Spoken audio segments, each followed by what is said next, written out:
दोस्तों, कैसे हैं आप लोग। आशा करती हूँ बहुत अच्छे होंगे और आप लोगों की पढ़ाई बहुत अच्छे से चल रही होगी।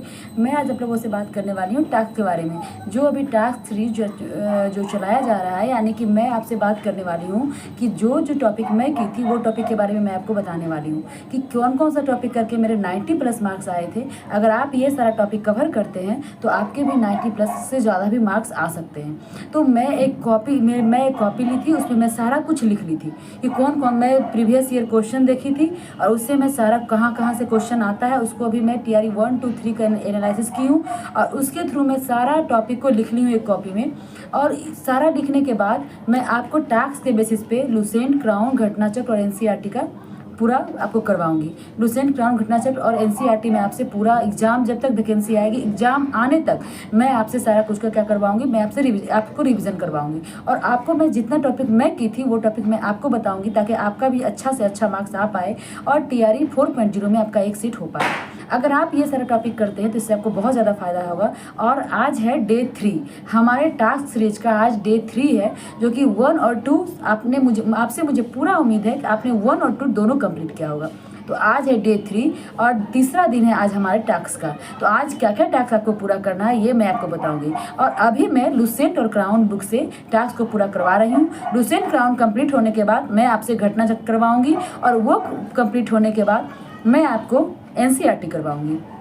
तो मैं आपसे कहना चाहती हूँ कौन देखिए, बुक तो इतनी मोटी है, बुक में पढ़ने के लिए बहुत कुछ है। रिजल्ट के लिए एक इंसान ऐसा होता है जो कि दिन रात मेहनत कर रहा है, कोई इंसान ऐसा होता है कि कम पढ़ के भी उसकी जॉब हो जाती है। तो आपको स्मार्ट तरीके से पढ़ना होगा तभी आपकी जॉब हो पाएगी। आपको जैसा पता है कि समय बहुत कम है, बहुत कम समय में अच्छी तैयारी कैसे करें, कौन सा टॉपिक पढ़े कि आपका एक सीट हो जाए। तो मैं आपके लिए चला रही हूँ टास्क सीरीज, तो आप इससे जुड़े और ये आप जरूर करें।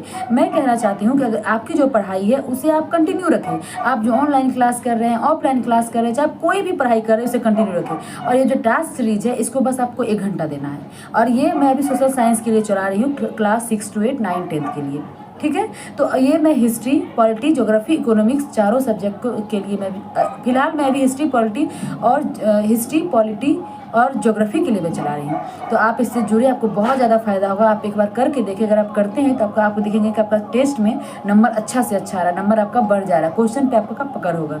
अगर आप मुझ पर भरोसा करते हैं तो मैं आपको कहना चाहूँगी कि आप 1 घंटा जरूर अपने लिए निकालें और जिस तरह से मैं आपके साथ कंटिन्यू हूँ आप भी कंटिन्यूटी बनाएं और इतना करिएगा, आपको बहुत ज़्यादा फायदा होगा। तो आज का जो हमारा टॉपिक है हिस्ट्री का वो है पुष्यभूति वंश या वर्धन वंश। आप जाएंगे लुसेंट का बुक में, देख सकते हैं ये है लुसेंट की किताब। देखिए मैं इसे किस तरह से पढ़ी हूँ, कितनी बार मैं पढ़ी हूँ आप देख सकते हैं, और इस तरह से लिख के पढ़ी हूँ आप देख सकते हैं। तो अगर आप लुसेंट बुक, ये है लुसेंट की किताब, देख सकते हैं मैंने कितनी बार पढ़ा है इस बुक को, पूरे बुक को मैं पढ़ी देख सकते हैं। साइंस के लिए भी मैं लुसेंट को की थी। तो मैं आपसे कहना चाहती हूँ कि लुसेंट के बुक में अगर आप जाएंगे तो एक है चैप्टर, मतलब कि जो 1, 2, 3 का किस तरह से है दिया हुआ, तो आप 23 नंबर में जाएंगे तो वो है पुष्यभूति। एंशिएंट हिस्ट्री अभी चल रहा है, अभी हिस्ट्री में हम लोग एंशिएंट हिस्ट्री को कवर कर रहे हैं। तो एक है 23 नंबर में पुष्यभूति वंश या वर्धन वंश। पुष्यभूति वंश या वर्धन वंश ये आपको लुसेंट और क्राउन दोनों बुक से पढ़नी है। पुष्यभूति, देखिए अभी तो इसके पहले लोग मौर्य साम्राज्य कंप्लीट किए थे, मुझे आशा है कि आप लोग जरूर कंप्लीट किए होंगे। तो पुष्यभूति वंश और वर्धन वंश है और इसमें आपको हर्षवर्धन के बारे में देखिएगा, बहुत सारा सवाल TRE 2.0 में पूछा गया। तो आपको पुष्यभूति वंश या वर्धन वंश के बारे में पढ़ना है। इसमें हर्षवर्धन पे ज़्यादा फोकस करना है और उनके दरबार में कौन रहते थे, क्या, ये सब ज़्यादा आपको अच्छे से याद रखना है, ठीक है। तो पुष्यभूति वंश या वर्धन वंश पढ़ना है, उसमें हर्षवर्धन को अच्छे से फोकस करना है, ठीक है। उसके बाद नेक्स्ट है, क्योंकि हर्षवर्धन से 2 से 3 क्वेश्चन पूछा गया है TRE 2 में भी और 3 में भी, और मुझे पूरा उम्मीद है कि आगे एक से 2 क्वेश्चन TRE 4.0 में जरूर रहेगा। आगे है पॉलिटी में आज का जो टास्क है वो है देशी रियासत का भारत में विलय। पॉलिटी का बुक में आप जाएंगे लुसेंट में तो उसमें है देशी रियासत का भारत में विलय, छोटा सा चीज दिया हुआ है। और दूसरा है संघ और उसका राज्य क्षेत्र, संघ और उसका राज्य क्षेत्र। ये दोनों टॉपिक आपको आज कवर करना है। देशी रियासत का भारत में विलय और संघ और उसके राज्य क्षेत्र, ये आपको पॉलिटी में कवर करना है।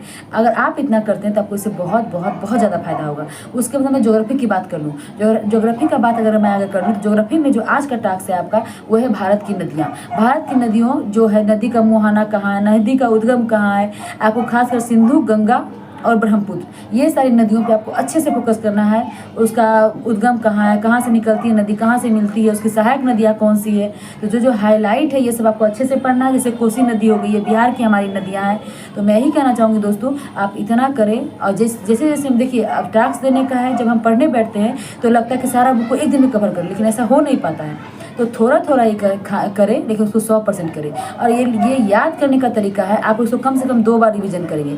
एक बार आप थ्रोली पढ़ जाएंगे, दूसरा बार एक कॉपी, इस तरह से कॉपी रखेंगे, देख सकते हैं इस कॉपी, ऐसा कॉपी रखेंगे और एक पेन, ये डायग्राम बना बना के उसको याद करेंगे चीज़ों का। जैसे पुष्यभूति वंश पढ़ना है तो कौन उस वंश के संस्थापक थे, हर्षवर्धन कैसे कैसे किसका काल है, ये आप लिख लिख के जब पढ़ेंगे तो आपको चीज़ें 100% याद होगी, आपको इससे बहुत ज़्यादा फायदा होगा। तो मैं आपसे यही कहना चाहूँगी, खूब मेहनत करें। आपका एक सीट इस बार जरूर होगा, उसके लिए आपको मेहनत करना पड़ेगा और रेगुलर रहना पड़ेगा, रूटीन बना के। बस यही कहूँगी, खूब मेहनत करिए। आपका एक सीट रखा हुआ है, अच्छे से आप मेहनत करिए, आपका एक सीट जरूर हो जाएगा। बस कंटिन्यूटी बना के रखिए। और आप बोलते हैं कि वैकेंसी आएगी, जरूर आएगी, 100% आएगी। आएगी या नहीं आएगी इसमें मत डर मत करिए, जो लगा रहेगा उसका एक सीट जरूर होगा। मैं यही कहना चाहूँगी, खूब मेहनत करिए, लगे रहिए और सफल होइए। आज के लिए इतना ही। कोई भी क्वेरी हो तो मुझे कमेंट करिएगा, मैं आपको जरूर जवाब दूंगी। आपको हमारा वीडियो कैसा लगता है तो कमेंट करके जरूर बताएं, और अगर अच्छा लगता है तो लाइक, सब्सक्राइब और कमेंट जरूर करें। Bye bye, thank you.